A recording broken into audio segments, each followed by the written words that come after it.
Thank you, Daron, for inviting me here today. Some of you may know me from ABC's Catalyst program. I was investigative journalist for ABC for about 10 years until the unfortunate demise of the program about a year and a half ago when ABC decided to axe the program and the entire team was made redundant. I'm a former scientist. I did a PhD in rheumatology. I now work as a consultant for the Nordic Cochrane Collaboration, which is essentially a big consortium of scientists who do health and medical research projects and distinctly function with no industry funding. I'm here today to talk about Statine Wars. It's a paper, a peer-reviewed narrative review that was published in the British Journal of Sports Medicine in January this year. It's called Statine Wars, Have We Been Misled by the Evidence? So there's the reference if you want some more detail on my talk today. So a bit of background on statins. They're the most widely prescribed cholesterol-lowering drug on the planet. So they're an incredibly lucrative drug class, with Pfizer's Lipitor being the most profitable drug in the history of medicine. Since their introduction, their 20-year patents have expired, but despite the expiration of these patents, the total sales is expected to reach $1 trillion by 2020. So there's no doubt that the statin empire is big business. Now, there's been an exponential rise in the prescribing of statins. In the early days, we were only prescribing statins to people at high risk of heart disease. So these are people who've already had a heart attack or stroke with diagnosed disease. Then an influential group began recommending or promoting that statins be prescribed to everybody over the age of 50, even if you had normal cholesterol levels. A few years ago, we had some pediatricians saying that we should start screening kids for high cholesterol, and Pfizer ended up marketing some grape-flavoured statins to children and adolescents as potential recipients of these medications. We had a very high-profile cardiologist in the UK who published in the American Journal of Cardiology suggesting that statins were so safe and so effective that we should offer them as condiments in burger outlets to counter the effects of a fast food meal. I've even interviewed people who've participated in debates in the US about putting statins in the water supply. So this exponential rise in the prescribing of statins has caused a very large chasm between two parts of the medical profession. The proponents say that statins are incredibly life-saving, that they're one of the most important advances in medical history and have prevented untold heart attacks and strokes. But the other side of the spectrum has become more skeptical, and they say that statins are largely unnecessary and serve no purpose in lowering cholesterol to prevent cardiac problems. So who's right, and why is it that we've got this bitter divide amongst a group of educated doctors who are all looking at the same literature? Well, my proposition today is that we need to follow the money. And that's usually a proposition when you're dealing with industries of this size. The cost of developing a drug, a prescription drug, to gain market attention nowadays exceeds $2.5 billion. So instead of developing a new drug, drug companies understand that an effective way to fast-track company profits is to extend the indications of an existing drug that they already have. And that's essentially what happened with statins. In the early 2000s, the US National Cholesterol and Education Program simply revised their definition of high cholesterol. So it used to be at about 6 or 6.5, and then they lowered it gradually to 5.5. I think now it's below 5. And so by simply just lowering the threshold of what we call high cholesterol, millions more people became eligible for these medications overnight. So it wasn't based on any new science at all. It was just on this prevailing view that when it comes to cholesterol, the lower, the better. Skepticism arose when it was discovered that 8 out of 9 of those people deciding to lower that threshold actually had direct financial ties to statin manufacturers. In 2013, the American College of Cardiologists and the American Heart Association decided that they were going to move away from looking at just a single number of high cholesterol, and they decided to look at a patient's overall cardiac risk. So if you go to a doctor nowadays, they'll usually assess the risk of developing heart disease over a period of time. So these calculators take into account not only your cholesterol number, but your age, your blood pressure, and I think weight, and even if you have type 2 diabetes, and they come out with a number. So when they moved from single cholesterol number to a percentage risk, US decided that if you had a risk of 7.5% of developing heart disease in the next 10 years, you would be prescribed a statin. And that's compared to a higher threshold in the UK of 20%. So by simply changing from a single cholesterol number to this very low percentage risk profile, it increased the number of Americans being prescribed statins by 12.8 million. But what was most concerning is that the majority of these people were actually elderly people without established heart disease, and this is the population that would get virtually no benefit from these medications. Then there was concern about these calculators, that they were perhaps overestimating the risk of the patients. And one study showed that 4 out of 5 of these calculators were actually overestimating the risk, some up to 115%. So that started really driving this overdiagnosis and overtreatment and overprescription of statin medications. And it was referred to as the statinization of the population by Professor John Ioannidis, a professor at Stanford University. So industry bias has become a big issue. In the 1980s, when former President Ronald Reagan was in power, he significantly slashed public funding to the National Institutes of Health. And this left a gaping hole for private industry to come in and start sponsoring their own clinical trials. And this is essentially what happened with the statin trials. The vast majority of statin trials are funded by manufacturers. So when you have drug companies sponsoring their own trials and publishing their own peer-reviewed results, Cochrane has established well and truly that this favours the benefits of the drug and underestimates the risks. And this is what has led the founder of the Nordic Cochrane collaboration, Professor Peter Goetscher, to say that when the drug industry sponsors trials and cannot be examined or questioned by independent researchers, that science ceases to exist and it becomes nothing more than marketing. Now, the very nature of science is its contestability. We need to be able to challenge and re-challenge scientific results to ensure that they're reproducible and they're legitimate. But there's been a cloud of secrecy around the clinical trials on statins. Most people are not aware that the raw data on statin side effects have never been released to the public. It is controlled by one group of researchers led by Professor Rory Collins under the CTT collaboration, which is under the CTSU at Oxford University. So they hold all the raw data on the statin side effects. Now, this is an incredibly influential group of scientists.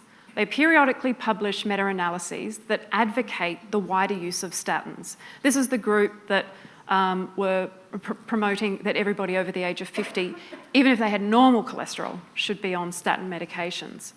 Now, they claim to be an independent organisation, but we know from internal documents that were revealed to the British Medical Journal that CTSU has received over £260 million from the makers of cholesterol-lowering medications. Now, the reason they obtain this data is because they've signed a legally binding agreement with the principal investigators of the clinical trials, which are the drug companies, And they've agreed to withhold the raw data from any third party, and they will not permit independent researchers to verify these results. So this is an egregious lack of transparency in science. Sharing data with other researchers is vital for scientific transparency because it allows for independent scientists to scrutinise the clinical trial results, and then it fosters a greater confidence about the true benefits and risks of a medication. Now, this is not just for the public who are taking these medications. This is for the doctors who want to relay balanced information to their patients when they prescribe these medications. They want to tell patients about the harms and the benefits of these medications so that patients are able to make informed choices about which pills they want to take.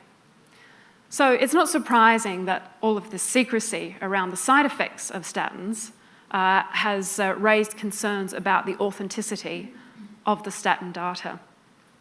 Now, this situation, we need to learn from situations in the past, and Tamiflu is a prime example of a medication where governments around the world spent millions and millions of dollars stockpiling this medication in the event of a flu pandemic, based on information that we got from the drug companies, that it shortened the span of having the flu and that it reduced hospital complications.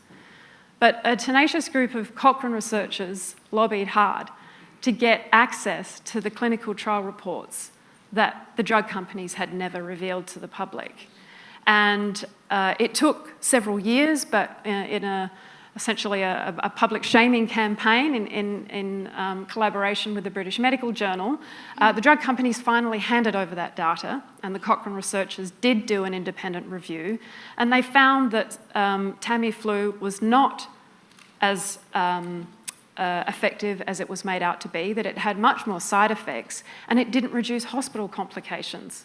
So this was a very revealing lesson when we learnt that Tamiflu was probably no better than taking ordinary, cheap paracetamol when you get the flu. Another way that you can influence public opinion and doctors' opinions about the efficacy of statin medications is to design a trial to minimise the harms. And this is essentially what happened in the heart protection study. They design a trial with what they call a run-in period. So they gather, say, thousands of participants, and they put all the participants on the drug for a period of 4 to 6 weeks. Then at the end of this run-in period, there's a high dropout rate. People stop taking the medication, they don't tolerate it, mostly due to side effects. In the heart protection study, 36% of the participants dropped out in this first phase of the trial. So with this freshly culled population of participants, that's when they begin the clinical trial, and they separate them between placebo and statin. So at the end, the side effect rates between the statin group and the placebo group are fairly similar. So we know that cutting out all of those people that had side effects from the medication before the trial began grossly underestimates the percentage of people that will experience side effects at the end of the trial. And this is probably why we see that the side effect rate in the statin trials is wildly different to the rates that we see in real-world populations. So when you ask doctors what the complication and side effect rates are of statins, they usually say around 20 to 30% of their patients feel muscle pain and brain fog. Another way that a drug company can market the medication and exaggerate the benefits is to exaggerate the statistics. Now, most of you have heard doctors and public health authorities say that statins reduce your risk of developing heart disease by over 30%. Now, in Australia, direct-to-consumer advertising is illegal, but it's not illegal to advertise direct to doctors. And this is the kind of advertisement that you'll see in a doctor magazine. This is in an Australian doctor publication. It says, Lipitor reduces the risk of heart attack by 36%. and they have a picture of an eminent and trustworthy doctor, and why wouldn't you relay that to your patients? I'd be impressed with a medication that would reduce my risk by 36%. But when you look closer at the study, this is the study it came from 2008. It was published in the European Heart Journal, and again, Rory Collins appears on this publication. And on table 4, it actually shows that if you take placebo, your risk of having a heart attack is about 3.1%. So this is taking the sugar pill. However, if you take the statin, your risk drops to 2%. So from 3.1% down to 2% is about a 36% reduction, but the absolute risk reduction was only 1.1%. And that sounds much less impressive, especially to a patient when they're talking to their doctor about whether they want to take statins. Now, the reason this is really important for patients is because they have the fear of God put in them that you're going to die if you stop taking your statins. But these kind of statistics will just help the patient make more informed choices about whether or not they want to take a medication, because if they're suffering really badly from side effects, they have severe muscle pain and they can't exercise, they have brain fog, they have memory lapses, they can't function properly at work, then maybe some of them are willing to take the risk of this absolute reduction of 1.1%. So it's important to give patients honest and transparent information. One of the ways in which drug companies can effectively influence public opinion, and it's a powerful way, is to silence dissenters. One of the ways to do this is scientific publications. In 2016, there was a 30-page review authored by Professor Rory Collins, again, in a very high-profile journal called The Lancet. It claimed to end the statin debate once and for all. Statins were safe and not to listen to any media hype because these medications are wonderful, even for people at low risk of heart disease. So this received widespread media attention, and most of the news coverage in the UK, the US, and Australia even widely publicised this view. Another way to silence dissenters is to discredit them. Now, Professor Rory Collins in a UK outlet said that those who question statin side effects are far worse and have probably killed more people than the paper on the MMR vaccine. So again, accusing you of murdering people is an effective way at trying to discredit you. Professor Steve Nissen from the Cleveland Clinic also said that we need to push back on people challenging statins. And he said that there was a rise in the internet cult. So calling you a cult leader or a cult follower is an effective way to discredit you. And lastly, one of the most effective ways to silence dissenting views is about censorship. And we've heard a lot about Gary Fettke, which many of you would know, so I won't go into much of that now. But I'll just talk really briefly about my experience at ABC Catalyst program. So in 2013, I did a 2-part series called Heart of the Matter. Just a show of hands, who's familiar with this controversy that happened? Okay, so a lot of you. I feel like I'm preaching to the converted.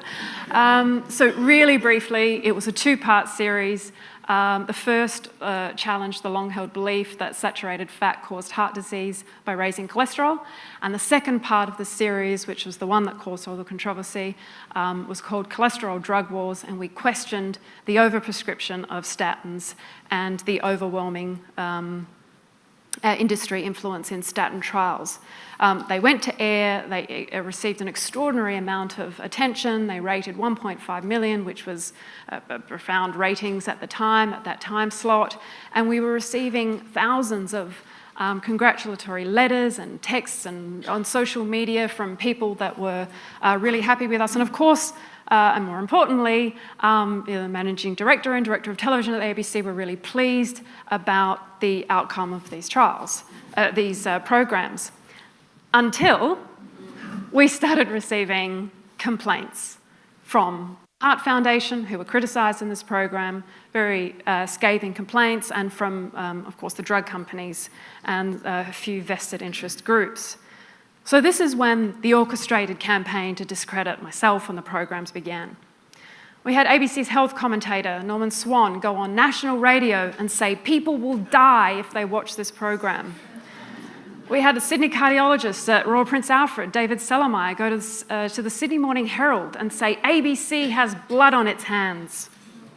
Cardiologist Dr. Peter Clifton, he was a paid sponsor on Meadowlea margarine and has received money from the sugar industry, Coca-Cola. In the Medical Observer, he encouraged people to contact Slatter and Gordon and sue the ABC if anybody had watched the program and gone off their statins and had a heart attack.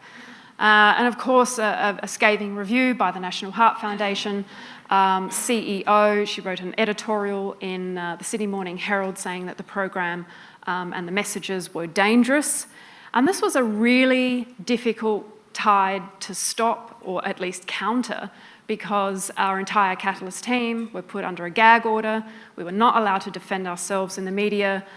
So this criticism kind of avalanched, and it took on a life of its own.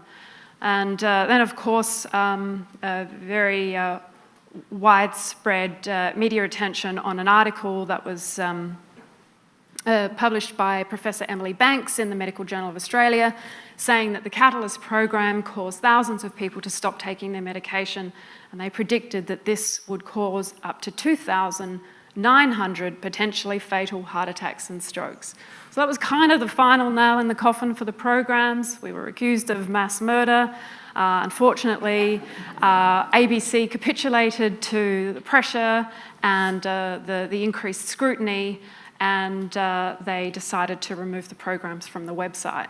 So overall, it was a real disservice to the public discourse on statins. We wanted people to go to their doctor and question their medications and become more educated about their medications. But we were being bombarded by doctors saying, how dare these patients come into my clinic and question me about prescribing them statin medications. And I was like, well, that was exactly the point of the programs. Why are you so upset? I'll just mention briefly this campaign, scare campaign that happened in France, because it was very similar to what happened to me, but it had a slightly different outcome.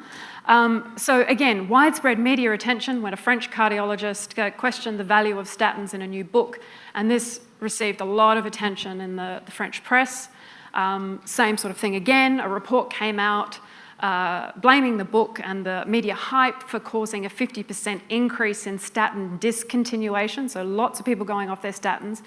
And they started making predictions and extrapolations that this would cause 10,000 deaths. So extraordinary amount of people were expected to die in the following year because of this media hype. But this time, researchers actually went back to the national statistics as opposed to just sort of calculating a predicted number of deaths that would happen in the future. And the national statistics showed that the number of deaths decreased in the year following all of this media hype. And so it led the authors to conclude that it was not evidence-based to claim that statin discontinuation increases mortality, and that in future, scientists should assess the real or actual effects of statin discontinuation rather than making dubious extrapolations and calculations. So that's where I'll end. Thank you, everybody, for listening, and hope you enjoyed it.